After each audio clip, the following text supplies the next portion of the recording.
Everyone thought Dean Martin was just a singer who happened to be in westerns. The guy with the drink in his hand, the jokes on his lips. The man who made everything look effortless. But on November 22, 1967, on the dusty backlit of Warner Brothers Studios, Dean Martin did something that left Clint Eastwood, the fastest gun in Hollywood, speechless. In exactly 0.20 seconds, the king of cool proved that beneath the martini glass and the easy smile lived the reflexes of a genuine gunfighter.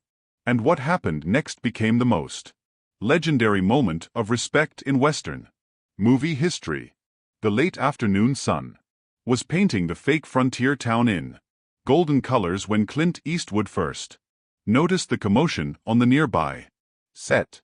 He was taking a break from rehearsals for Hang 'Em High, still wearing his signature brown leather vest and the simple gun belt that had helped redefine the movie cowboy. In his mouth, as always, was the thin cigar that had become as much a part of his image as the squint and the draw. From his position near the saloon facade, Clint could see the rough night in Jericho crew setting up for what looked like a standard quick-draw scene. But something about the atmosphere felt different. The crew wasn't moving with their usual efficiency. They were gathered in a loose circle watching something with the kind of attention usually reserved for watching a master at work. At the center of it all stood Dean Martin. At 50, Dean was at the absolute peak of his powers.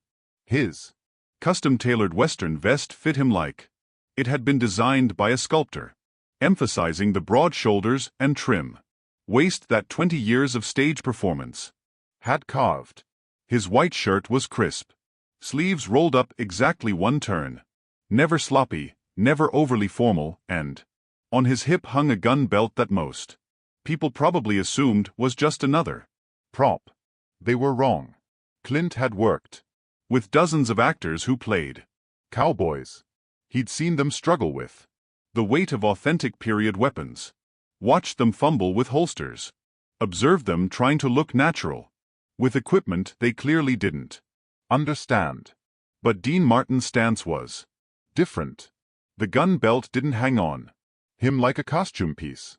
It looked like it belonged there, like it had always been there. You know, Dean was saying to his co-star George, peppered his voice, carrying that familiar lazy confidence. Most fellas spend so much time trying to look fast, they forget to actually be fast. Peppered laughed. Easy for you to say, Dean. You've been practicing this stuff for what, 20 years? Something like that, Dean replied, adjusting his position slightly. The movement was minimal, but Clint noticed it immediately. Dean's right foot had shifted back exactly 3 inches. His weight redistributed in a way that would provide maximum stability and mobility. This wasn't the stance of an actor trying to look the part. This was the stance of someone who knew exactly what he was doing. The assistant director called for quiet on the set. The scene they were preparing to shoot was simple. Dean's character would be confronted by 3 gunmen and he would outdraw all of them. Standard Western stuff. The kind of thing Clint himself had done 100 times.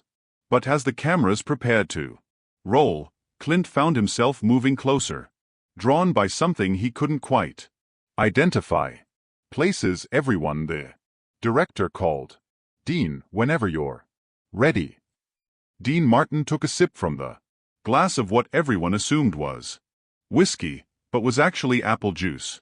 His longtime trick for maintaining the illusion of the drinking man while staying sharp for performance.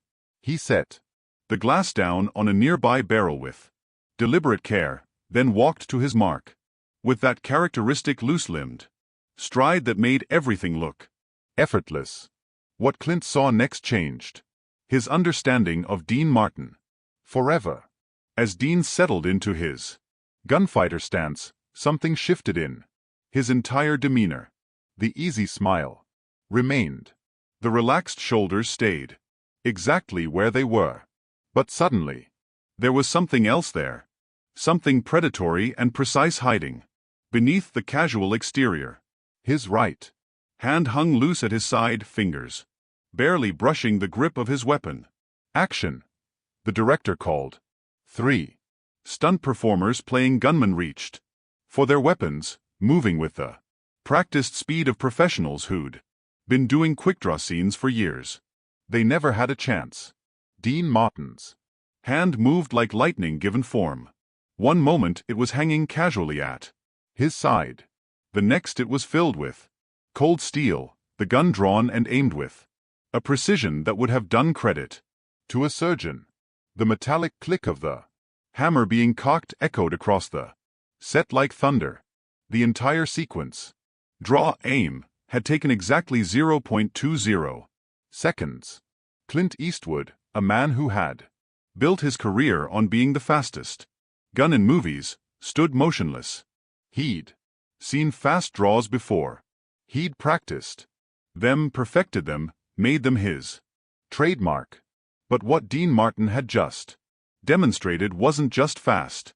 It was impossible. Cut! The director yelled, his voice filled with excitement. Dean, that was incredible. But maybe we could slow it down just a fraction. The camera barely caught it. Dean smiled and slipped the gun back into its holster with the same fluid motion he'd used to draw it. Sorry about that. Sometimes I forget we're making movies, not fighting wars.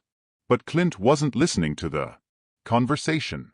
He was replaying what he just seen, trying to understand how a man known primarily as an entertainer had just demonstrated the fastest draw he'd ever witnessed. Dean Martin wasn't just playing a gunfighter. He was one. As the crew reset for another take, Clint found himself walking across the space between the two sets. He moved with the deliberate stride of a man who had something important to say, his spurs clicking softly against the wooden walkway. Dean noticed him approaching and grinned. Well, Clint Eastwood. Heard you were shooting next door. How's the hanging business? Can't complain. Clint replied, his voice carrying that familiar, gravelly drawl. Mind if I ask you something? Shoot. Clint paused at the unconscious choice of words, then continued. Where the hell did you learn to draw? Like that? Dean's smile widened. You liked that, did you? Liked it, Dean. I've been doing this for a while now, and I've never seen anything like what you just did. That was 0.20 seconds from leather to target. That's faster than most of the guys who actually lived this life back when it was real. The sincerity in Clint's voice seemed to surprise Dean. For a moment, the entertainer's mask slipped away, revealing something more serious underneath. You really want to know? I really want to know. Dean glanced around at the crew, who had stopped their preparations to listen. Maybe we should take this somewhere quieter. The two men walked to a corner of the set, away from the cameras and the curious ears of the cast and crew. Dean picked up his apple juice and took a thoughtful sip before answering. Started learning when I was 16, Dean said quietly. Back in Steubenville, Ohio. My old man thought every man should know how to handle a weapon, whether it was for hunting, protection, or just because it was part of being self-reliant. Found out I had a natural talent for it. Natural talent is one thing, Clint said. What you just did was something else. Entirely. Dean nodded slowly. When I got into this business, into westerns, I figured I'd better know what I was doing. So, I sought out the best teachers I could find. Worked with Avo Ohala, same as you probably did. Spent time with some old-timers who'd actually lived through the real thing. And I practiced every day for 20 years. But why? Clint asked. You're one of the biggest stars in the world. You could have just faked it like most actors do. Dean's expression grew serious because if you're going to do something, you do it right. Whether it's singing a song, telling a joke, or drawing a gun, half measures are for half men. There was a weight to those words that Clint understood immediately. In a business built on illusion, Dean Martin had chosen authenticity. While other actors learned to look the part, Dean had learned to be the part. You want to see something really impressive? Dean asked, his smile returning. More impressive than what I just saw? Different. Impressive. Dean positioned himself in his stance again, but this time he made a small adjustment. He moved his glass of apple juice to a small table directly to his right, positioned it so it was exactly at elbow height. Watch the glass. Before Clint could ask what he was supposed to be watching for, Dean's hand moved again. The draw was just as fast as before, but this time, as the gun cleared the holster, Dean's left elbow brushed against the glass.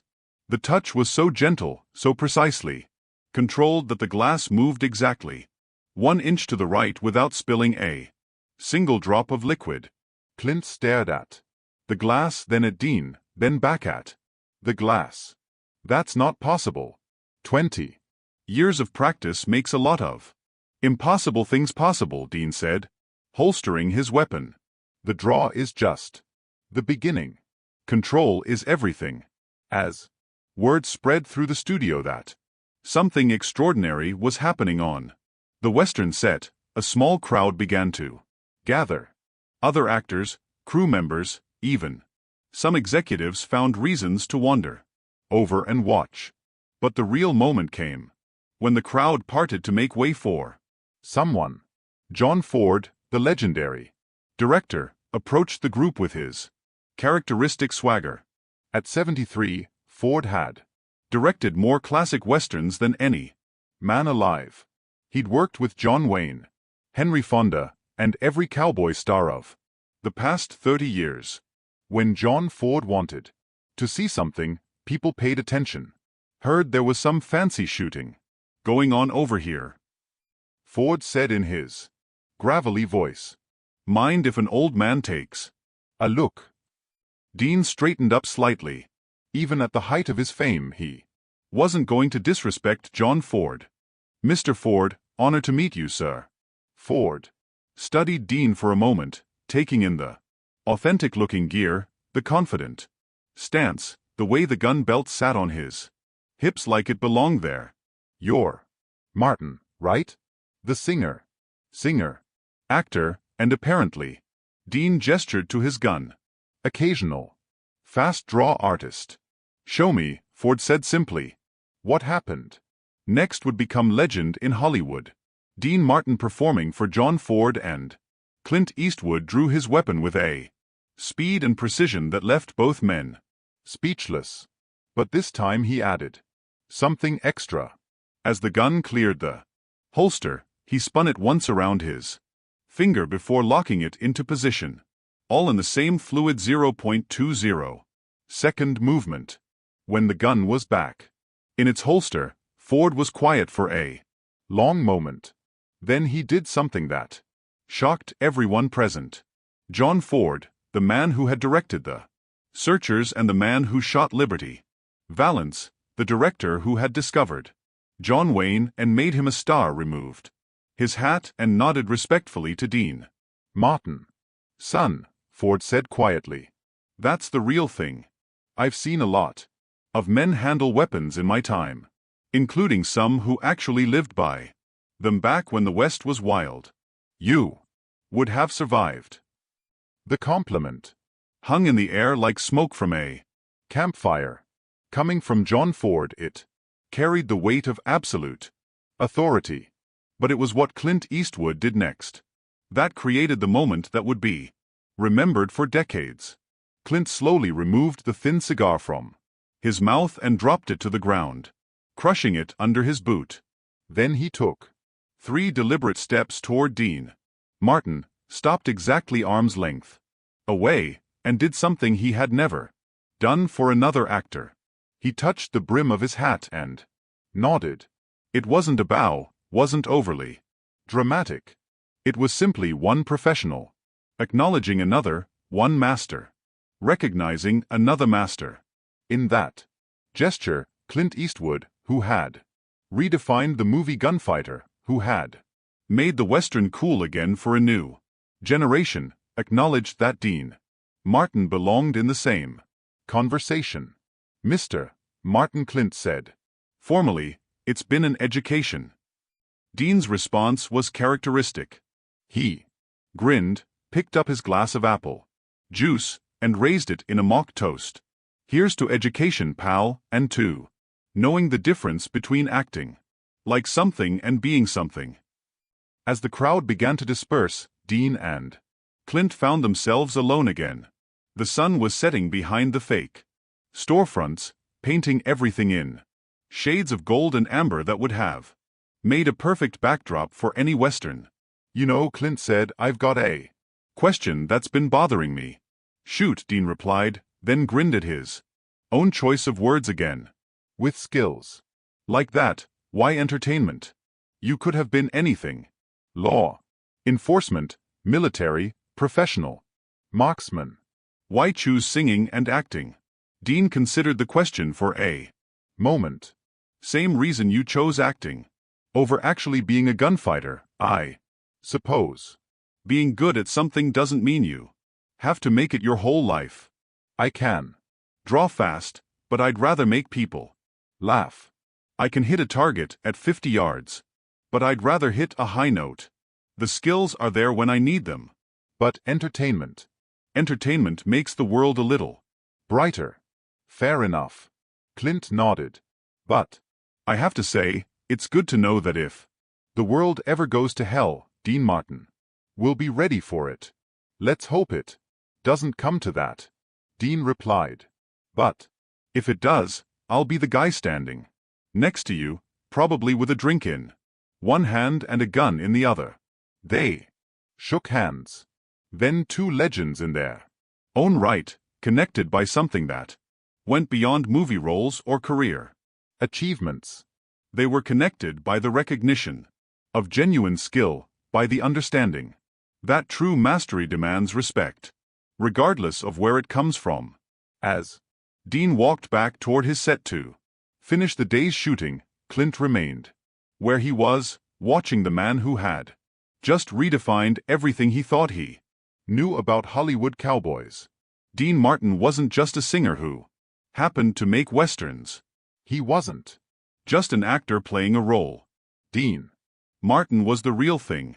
The story of that afternoon spread through Hollywood with the speed of wildfire. By the next morning, every actor, director, and producer in town had heard about the day. Dean Martin outdrew time itself and earned the respect of Clint Eastwood and John Ford.